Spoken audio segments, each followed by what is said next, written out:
Welcome, everyone, to episode 83 of Ohio Unsolved. I'm your host, Matthew, and in today's episode, we're going to hear about the 1984 mass shooting at a McDonald's. On July 18th, 1984, the perpetrator, 41-year-old James Huberty, fatally shot 21 people and wounded 19 others before being killed by a police sniper approximately 77 minutes after he had first opened fire. So let's just get right into the episode. Everyone sit back, make sure to lock your doors and windows, and get ready for Ohio Unsolved.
This story is a little graphic, so listener discretion is advised.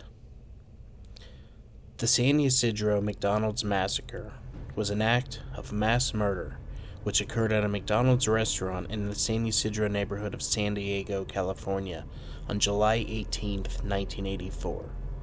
At the time, the massacre was the deadliest mass shooting by a lone gunman in U.S. history, being surpassed 7 years later by the Luby shooting. It remains the deadliest mass shooting in California history. James Oliver Huberty was born in Canton, Ohio on October 11, 1942. The second of two children born to Earl Vincent, a quality inspector, and I'm going to butcher this name, Icle, I-C-L-E, Evelone Huberty, a homemaker.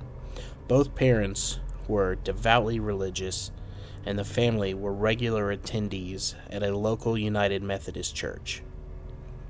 When Huberty was 3 years old, he contracted polio.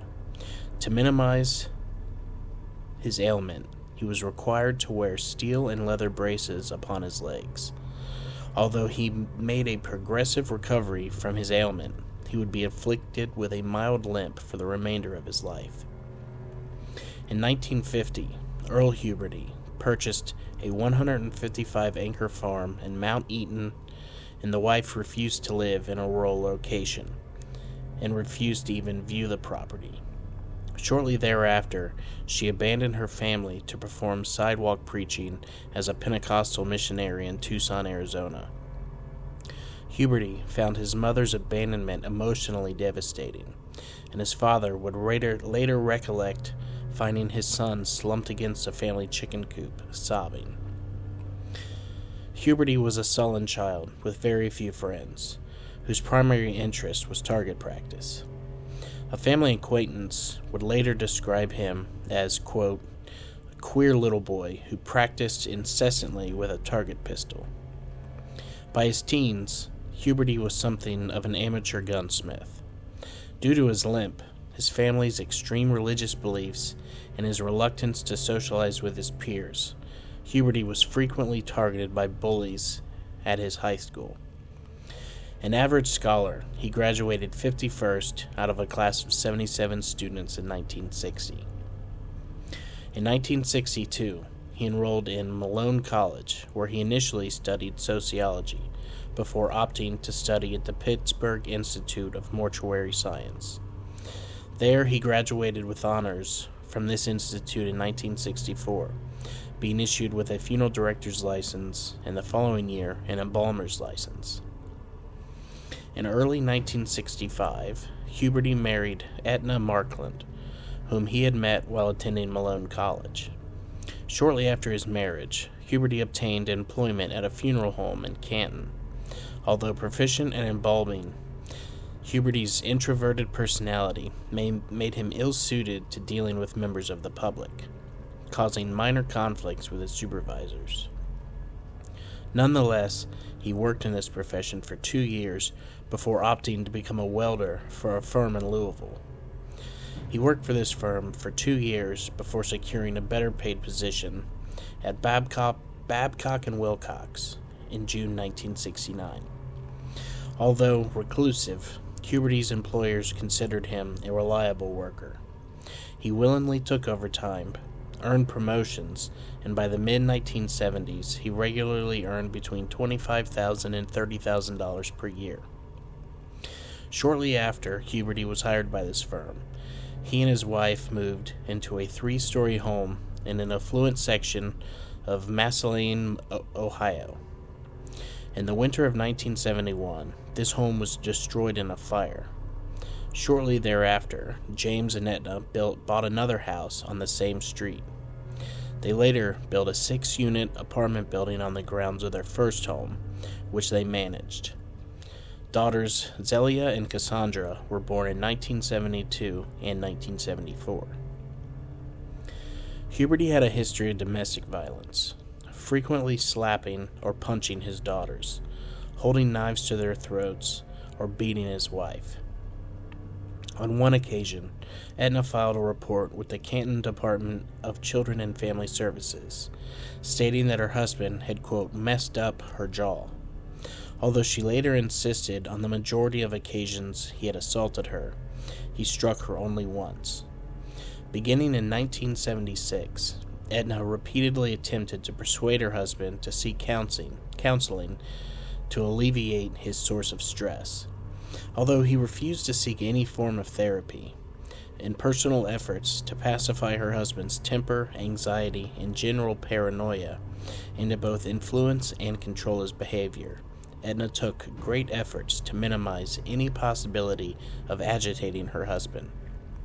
She also gradually developed a mechanism whereby she claimed to be able to read his future by reading playing or tarot cards. Huberty believed her. Edna's readings would produce a temporary calming effect, and Huberty would typically follow the recommendations his wife made in these readings. To his neighbors and co-workers, Huberty was perceived as a sullen, ill-tempered, and somewhat paranoid individual, obsessed with firearms, and who harbored a mental tally of every setback, insult, or general source of frustration, real or perceived, against himself or his family within his mind. Occasionally, he would retaliate in response to any real or perceived injustice in an effort to settle what he termed my debts, and conflicts with his neighbors would once lead to his detainment on charges of disorderly conduct. On one occasion, he is known to have informed the father of 2 girls whom he had encountered who had encouraged his daughters to fight in response to a conflict between the children, quote, I believe in paying my debts, both good and bad. A conspiracy theorist and self-proclaimed survivalist, Huberty believed an escalation of the Cold War was inevitable, and that President Jimmy Carter and later Ronald Reagan and the United States government were conspiring against him. Convinced of an imminent increase in Soviet aggression, Huberty believed that a breakdown of society was fast approaching, perhaps through economic collapse or nuclear war. He committed himself to prepare to survive this perceived collapse and provisioned his house with ample reserve supplies of non-perishable food and numerous guns, some purchased from co-workers that he intended to use to defend his home during what he believed was the coming apocalypse. According to one family acquaintance named Jim Aslanes, Huberty's home was bed-decked with loaded firearms to such a degree that wherever Huberty was sitting or standing within his home, he could just reach over and get a gun. Each firearm was loaded with the safety catch disabled. In November 1982, Huberty was laid off from his welding job at Babcock and Wilcox causing him to become despondent over his dire financial situation and general inability to provide for his family. One coworker would later recollect that upon being notified of the impending closure of this engineering firm, Huberty had made a comment indicating that if he was unable to provide for his family, he intended to commit suicide and take everyone with him. According to Edna, shortly after her husband became unemployed, he began hearing voices. In early 1983, he placed a loaded pistol against his temple, threatening to commit suicide. Edna successfully dissuaded her husband from shooting himself, although he later remarked to her, "You should have let me shoot myself." Unable to find lasting employment in Ohio, James and Edna Huberty sold their 6-unit apartment building for $115,000 in the spring of 1983. Shortly thereafter, he obtained alternate welding employment with Union Metal Manufacturing Company. This employment lasted 5 weeks before the closure of the plant. Weeks after he became unemployed, Huberty and one of his daughters were injured in a car accident. In the weeks following the accident, Huberty noted an aggravation in neck pains that he had endured since childhood. He also noted an occasional increasing nerve tremor in his hands and arms. In the summer of 1983, the Hubertys applied for residency in Mexico, believing the money obtained from the sale of their apartment building would financially sustain the family longer in Mexico than in America.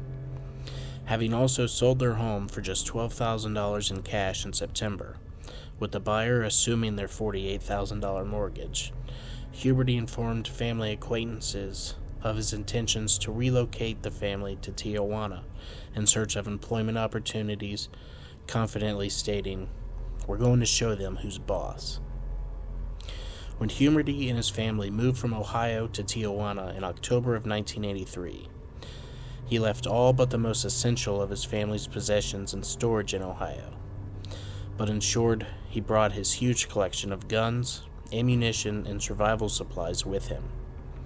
According to published reports, Huberty's wife and daughters embraced their new environment and became friendly with their neighbors, although Huberty, who spoke little Spanish, was sullen and taciturn. Unable to find employment in Tijuana, he quickly regretted his decision to relocate to Mexico, and within 3 months the family relocated to San Ysidro, a largely poor district of San Diego, just north of the Mexico-United States border, which in 1984 had a population of 13,000 people. In San Ysidro, the Hubertys rented an apartment within the Cottonwood Apartments, as Huberty sought employment. The fact his family were the only white Americans within this apartment complex irritated Huberty, who was notably rude to his neighbors. Shortly thereafter, he applied to a newspaper advertisement offering security guard training in a federally funded program. He completed this course on April 12th and soon obtained employment with a security firm in Cholula Vista, assigned with guarding a condominium complex. The money he earned enabled the family to have their furniture shipped from Ohio, and the family relocated to a 2-bedroom apartment the same month. The monthly rent for this apartment was $450. On July 10th, Huberty was dismissed from his job. His employers informed him that the reasons for his dismissal were his poor work performance and a noted general physical instability. On July 15, 1984, James Huberty commented to his wife, Edna, that he suspected that he had a mental health problem. 2 days later, on the morning of July 17th, he called a San Diego mental health clinic, requesting an appointment. Leaving his contact details with the receptionist, Huberty was assured that the clinic would return his call within hours.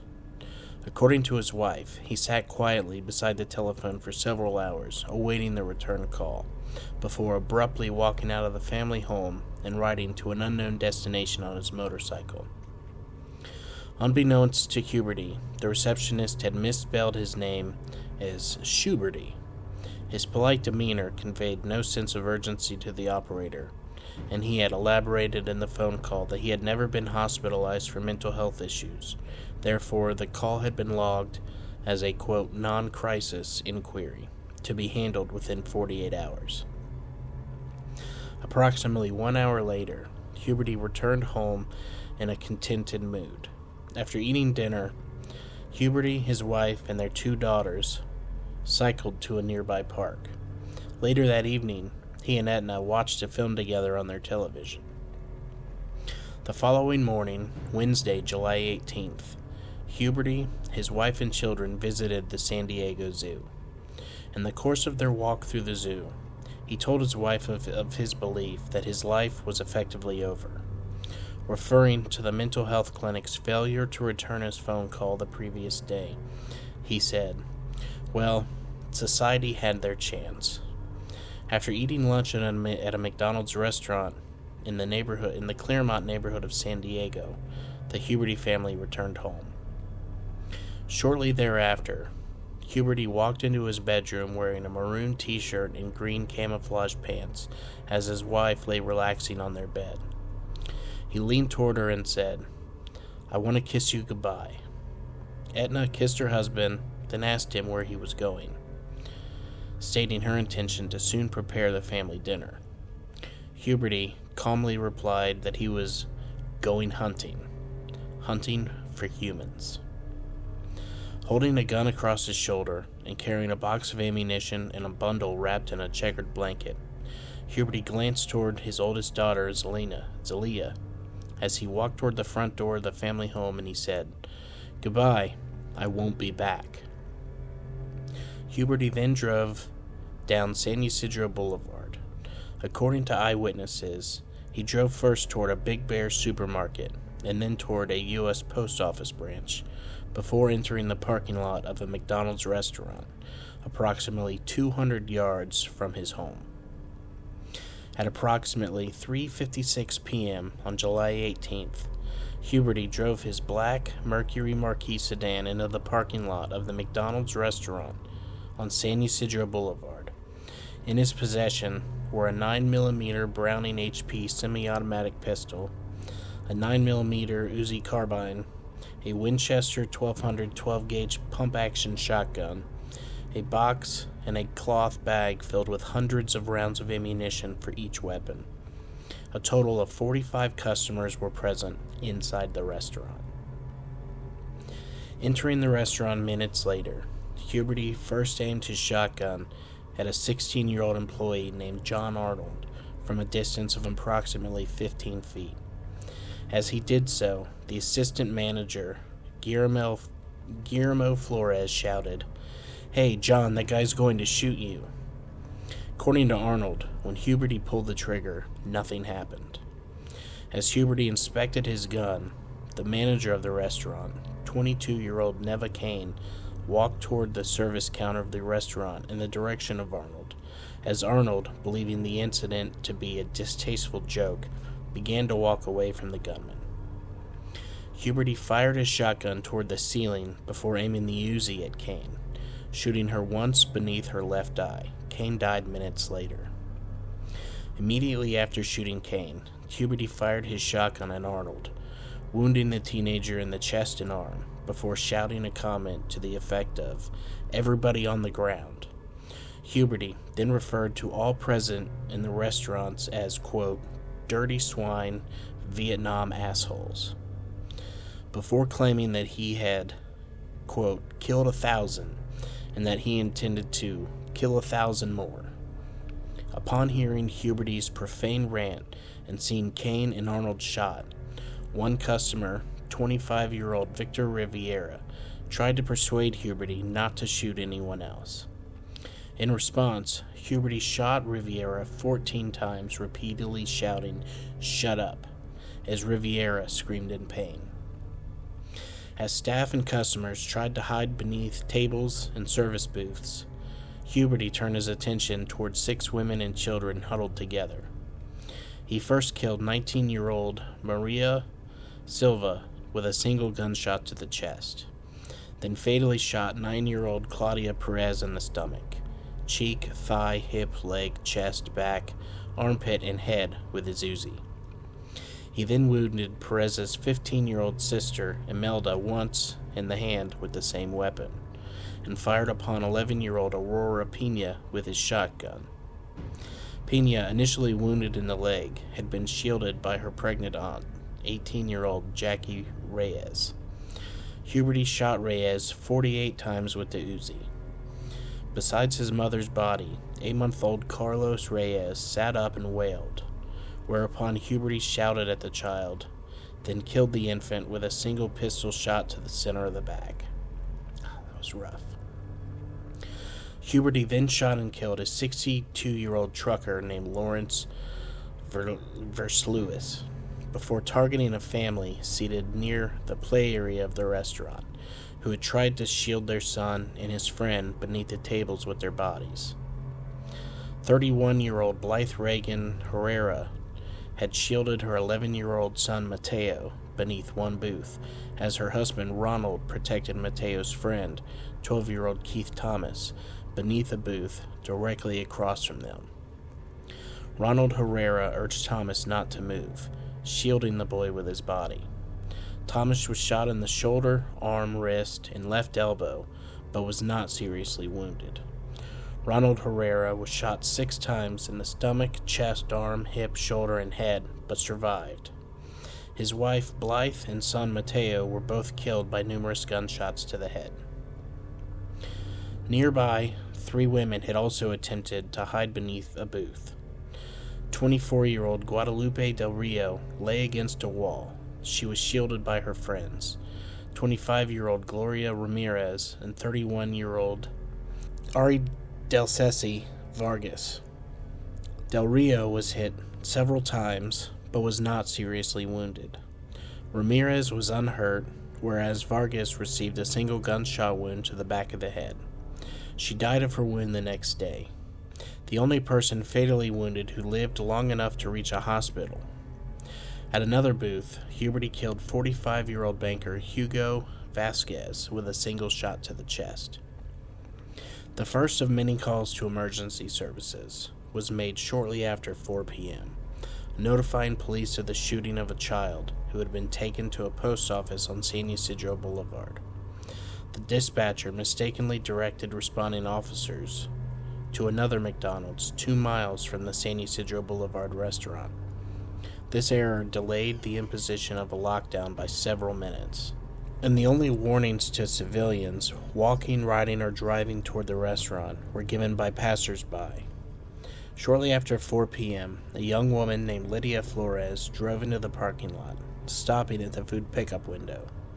Flores noticed shattered windows and the sound of gunfire before, quote, looking up, and there he was, just shooting. Flores reversed her car until she crashed into a fence. She hid in some bushes with her 2-year-old daughter Melissa until the shooting ended. At approximately 4:05 p.m., a Mexican couple, Astolfo and Marciela Felix, drove toward one of the service areas of the restaurant. Noting the shattered laminated glass, Astolfo initially assumed renovation work was in progress and that Huberty, striding toward the car, was a repairman. Huberty fired his shotgun and Uzi at the couple and their 4-month-old daughter, Carlita, striking Marciela in the face, arms, and chest, blinding her in one eye and permanently rendering one hand unusable. Her baby was critically wounded in the neck, chest, and abdomen. Astolfo was wounded in the chest and head. As Astolfo and Marciela staggered away from Huberty's line of fire, Marciela gave their baby to her husband. Astolfo handed the shrieking child to a young woman named Lucia Velasco, and his wife collapsed against a car. Velasco rushed the baby to a nearby hospital as her husband assisted Astolfo and Marciela into a nearby building. All 3 members of the Felix family survived. 3 11-year-old boys then rode their bikes into the west parking lot to purchase sundaes. Hearing a member of the public yell something unintelligible from across the street, all 3 hesitated before Huberty shot the 3 boys with his shotgun and Uzi. Joshua Coleman fell to the ground, critically wounded in the back, arm, and leg. He later recalled looking toward his two friends, Omar Alonso Hernandez and David Flores Delgado, noting that Hernandez was on the ground with multiple gunshot wounds to his back and had started vomiting. Delgado had received several gunshot wounds to his head. Coleman survived. Hernandez and Delgado both died at the scene. Huberty next noticed an elderly couple, 74-year-old Miguel Victoria Ulloa and 69-year-old Adia Victoria, walking toward the entrance. As Miguel reached to open the door for his wife, Huberty fired his shotgun, killing Adia with a gunshot to the face and wounding Miguel.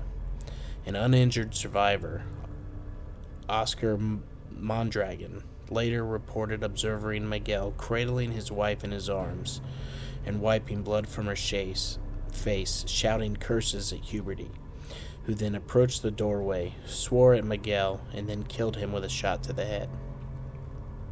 Approximately 10 minutes after the first call had been placed to emergency services, police arrived at the correct McDonald's restaurant. The first officer on the scene, Miguel Rosario, rapidly determined the location and cause of the actual disturbance and relayed this information to the San Diego Police Department as Huberty fired at Rosario's patrol car. Officers deployed immediately and posed a lockdown on an area spanning 6 blocks from the site of the shootings. The police established a command post 2 blocks from the restaurant and deployed 175 officers in numerous strategic locations. These officers were joined within the hour by several SWAT team members who also took positions around the restaurant. As Huberty was firing rapidly and alternating between firearms, police initially were unaware how many individuals were inside the restaurant. Furthermore, because most of the restaurant's windows had been shattered by gunfire, reflections from shards of glass provided an additional difficulty for police focusing inside the restaurant. Initially, police were concerned the gunman or gunmen might be holding hostages, although one individual who had escaped from the restaurant informed police that there was a single gunman present in the premises, holding no hostages and shooting any individual that he encountered. At 5:05 p.m., all responding law enforcement personnel were authorized to kill the perpetrator should they obtain a clear shot. Several survivors later reported observing Huberty walk toward the service counter and adjust a portable radio, possibly to search for news reports of his shooting spree, before selecting a music station and further shooting individuals as he danced to the music. Shortly thereafter, Huberty reached the kitchen area, discovering 6 employees and shouting, "Oh, there's more! You're trying to hide from me, you bastards!" In response, one of the female employees screamed in Spanish, "Don't kill me, don't kill me," before Huberty opened fire, killing 21-year-old Paulina Lopez, 19-year-old Elsa Fierro, and 18-year-old Margarita Padilla, and critically wounding 17-year-old Albert Leos. Immediately before Huberty had begun shooting, Padilla grabbed the hand of her friend and colleague, 17-year-old Wendy Flanagan, before the two began to run. Padilla was then fatally shot. Flanagan, 4 other employees, and a female customer and her infant hid inside the basement utility room. They were later joined by Leos, who had crawled to the utility room after being shot 5 times. When a fire truck drove within range, Huberty opened fire and repeatedly pierced the vehicle with bullets, slightly wounding one occupant. Hearing a wounded teenager, 19-year-old Jose Perez, moaning, Huberty shot him in the head. The boy slumped dead in the booth. Perez died alongside his friend and neighbor, 22-year-old Gloria Gonzalez, a young woman named Michelle Carnacross, at one point Aurora Pena, who had lain wounded beside her dead aunt, baby cousin, and 2 friends. Noted a lull in the firing. Opening her eyes, she saw Huberty nearby, staring in her direction. He swore and threw a bag of French fries at her, then retrieved his shotgun and shot the child in the arm, neck, and jaw. Aurora Pena survived, although she would remain hospitalized longer than any other survivor. At 5:17 p.m., Huberty walked from the service counter toward the doorway close to the drive-in window of the restaurant, affording a 27-year-old police SWAT sniper named Charles Foster, deployed to strategic position on the roof of a post office directly opposite the restaurant, an unobstructed view of his body from the neck down through his telescopic sight. Foster fired a single round from a range of approximately 35 yards. The bullet entered Huberty's chest, severed his aorta just beneath his heart, and exited through his spine, leaving a 1-inch exit wound, sending Huberty sprawling backwards onto the floor directly in front of the service counter, killing him almost instantly. Immediately after shooting Huberty, Foster relayed to other responding officers that he had killed the perpetrator and that his focus remained on the motionless suspect. Nonetheless, as so many rounds had been expended from different firearms within the restaurant, police were not completely certain that the sole perpetrator was deceased. Entering the restaurant approximately 1 minute later, a police sergeant focused his gun upon Huberty as he noted the movements of a wounded girl. When asked if the deceased male was a suspect, the girl nodded her head. The entire incident lasted for 77 minutes, during which time Huberty fired a minimum of 257 rounds of ammunition, killing 20 people and wounding as many others, one of whom was pronounced brain dead upon arrival at the hospital and died the following day. 17 of the victims were killed inside the restaurant and 4 in the immediate vicinity. Only 10 individuals inside the restaurant were uninjured, 6 of whom had hidden inside the basement utility room. Several victims had tried to staunch their own wounds or the wounds of their companions with napkins, often in pain. Of the fatalities, 13 died from gunshot wounds to the head, 7 from gunshots to the chest, and 1 victim, 8-month-old Carlos Reyes, from a single 9mm gunshot to the back. The victims, whose ages ranged from 4 months to 74 years, were predominantly, though not exclusively, of Mexican or Mexican-American ancestry, reflecting the local demographics. Prior to the shooting, several of his victims, Huberty had shouted accusations or insults. On one occasion, he'd also shouted that he himself did not deserve to live, but that he was taking care of this matter. Although Huberty had repeatedly shouted throughout his shooting spree that he had been a veteran of the Vietnam War, he had never actually served in any military branch. Initial reports issued by the San Diego Police Department following the massacre indicated that everyone injured or killed within the restaurant had been shot by Huberty in the initial minutes that he had first entered the restaurant. This claim was hotly disputed by survivors, who stated that Huberty had shot both wounded and unwounded people over 40 minutes after he had first opened fire. The day after the massacre, reporters visited James Huberty's father in Mount Eaton, Ohio, to garner further information about his son. Having discussed his son's childhood and the family's religious background, Earl Huberty pointed to a painting of a lost sheep by the Jordan River before beginning to weep, informing reporters, "Yesterday was the worst day of my life. I feel so sorry for those people." McDonald's temporarily suspended all television and radio advertisements in the days following the massacre. In an act of solidarity, arch-rival fast food chain Burger King also temporarily suspended all forms of advertising. Huberty's body was cremated on July 23, 1984. No official religious service was observed throughout this act. His ashes were returned to his widow and later interred at his home state of Ohio. In the weeks following the massacre, Huberty's wife and daughters received numerous death threats, forcing them to temporarily reside with a family friend.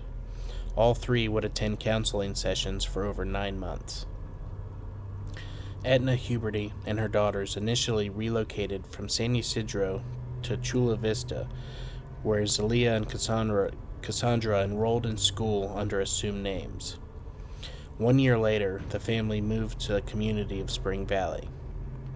Because of the sheer number of victims, local funeral homes had to use the San Ysidro Civic Center to hold wakes for each victim. The local parish, Mount Carmel Church, were forced to hold back-to-back funeral masses in order that each one of the dead could be buried in a timely manner. Several police officers who responded to the scene of the massacre suffered symptoms including sleep withdrawal, loss of memory, and guilt in the months following the incident. A study commissioned by the National Institute of Mental Health and conducted by the chief psychologist of the San Diego Police Department in 1985 concluded several officers suffered post-traumatic stress disorder as a result of the incident. The massacre prompted the city of San Diego to assess the tactical methods by which they responded to incidents of this nature and the firearms in the possession of responding officers. The police department increased training for special units and purchased more powerful firearms in order to better equip law enforcement to respond to scenarios of this magnitude. According to one officer who confessed to having felt, quote, inadequate because he had been equipped with a .38 caliber revolver on the day of the massacre, the time had come where you had to have a full-time, committed, and dedicated, highly trained, well-equipped team, able to respond rapidly anywhere in the city. On August 2nd, San Diego Police Chief William Colander held a press conference to disclose the results of the San Diego Police Department's inquiry into their response to the massacre, and the fact that an estimated 73 minutes had elapsed between the time the first police officer had arrived at the restaurant and Huberty's death. The results of this internal inquiry found that although the arrival of SWAT team members was delayed by rush hour traffic, the police acted appropriately in their method of response. Colander stated any suggestion police should have stormed the restaurant was ludicrous, adding that officers had been unable to obtain a clear view of the gunman because windows had been spiderwebbed by bullet holes, making visibility in indirect sunlight difficult. He also emphasized that 8-minute delay between the passing of the instruction authorizing all law enforcement personnel to kill Huberty and his death made no difference to the final death toll. Colander finished his report by stating, "I believe the operation was handled the way it should have been handled." When questioned in regards to the actual motive behind Huberty's murder spree, Colander dismissed any notion of a racial motive behind the massacre, informing reporters he didn't like anybody. Within 2 days of the massacre, the restaurant had been refurbished and renovated. The restaurant planned to again open for business in the hope that, as one employee commented, the building would become just another McDonald's. Following discussions between community leaders and McDonald's executives, a decision was reached on July 24th that the restaurant would not reopen. The renovated restaurant was demolished at midnight on September 26th. Following the closure and demolition of the restaurant, McDonald's donated the ground to the city with the stipulation that no restaurant be constructed upon the site. For over 4 years, alternate plans to convert the site into either a memorial park or a shrine to the dead was considered. The land was sold in February 1988 to Southwestern College for $136,000, with the agreement that a 300 square foot area in front of the campus extension the college intended to construct be set aside as a permanent memorial to the 21 victims. McDonald's later constructed another restaurant 2 blocks from the site of the massacre upon West San Ysidro Boulevard. The restaurant chain also announced a commitment to donate $1 million to a survival fund, with the widow of McDonald's founder Ray Kroc also adding a personal contribution of $100,000 to assist with burial costs, financial aid for relatives of the deceased, and counseling for survivors. The sum total of donations received by this fund would exceed $1.4 million. Amidst impromptu protests from some San Ysidro residents and donors, Etna Huberty received the first payout from this fund. A permanent memorial to those killed in the massacre was formally unveiled in 1990. This memorial consists of 21 hexagonal white marble pillars, 1 to 6 feet, each bearing the name of a victim. The sculpture was designed by a former Southwestern College student named Roberto Valdez, who said of his inspiration for the design, "The 21 hexagons represent each person that died, and they are different heights, representing the variety of ages and races of the people involved in the massacre. They are bonded together in hopes that the community, in a tragedy like this, will stick together, like they did." The monument is located at 460 West San Ysidro Boulevard. Each anniversary of the San Ysidro McDonald's massacre sees this monument decorated with flowers. On the 3 days people of Mexican heritage observe the Day of the Dead, candles and offerings are brought on behalf of the victims. Several family members of those killed, along with survivors of the massacre, filed lawsuits against McDonald's and the San Diego Police Department. These suits were heard in the San Diego County Superior Court. All lawsuits were consolidated and later dismissed before trial on a defense motion for summary judgment. The plaintiffs appealed to this ruling. On July 25, 1987, the California Court of Appeal affirmed summary judgment for the defendants, ruling McDonald's or any other business has no duty of care to protect patrons from an unforeseeable assault by a murderous madman, and the implemented security measures typically used by restaurants to deter criminals, such as guards and closed-circuit television cameras, could not possibly have deterred the perpetrator, as he did not care about his own survival. Furthermore, the San Diego Police Department were also exonerated of any culpability or negligence, with the appellate panel ruling, "In view of the sheer horror of the ordeal, it is difficult to imagine anything the police could have done or failed to do which would have made the risk any greater than that to which the victims were exposed before the police arrived." The final lawsuits were dismissed in August of 1991. In July 1986, Edna Huberty filed a lawsuit against both McDonald's and her husband's longtime former employer, Babcock & Wilcox. This civil suit, seeking $5 million in damages, asserted her husband's murder spree had been triggered by a combination of poor diet and her husband working around highly poisonous metals without adequate protection over the course of many years.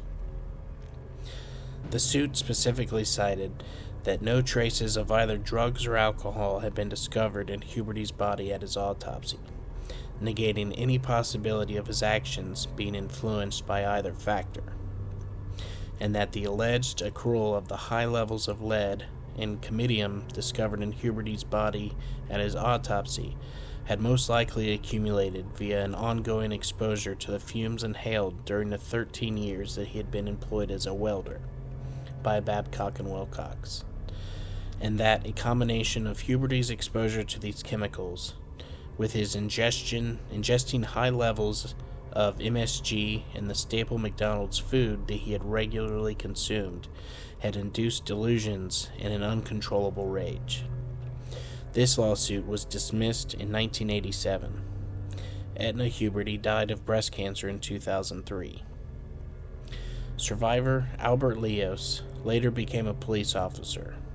He served in several police departments in the South Bay region of San Diego County, where he later joined the San Diego Police Department.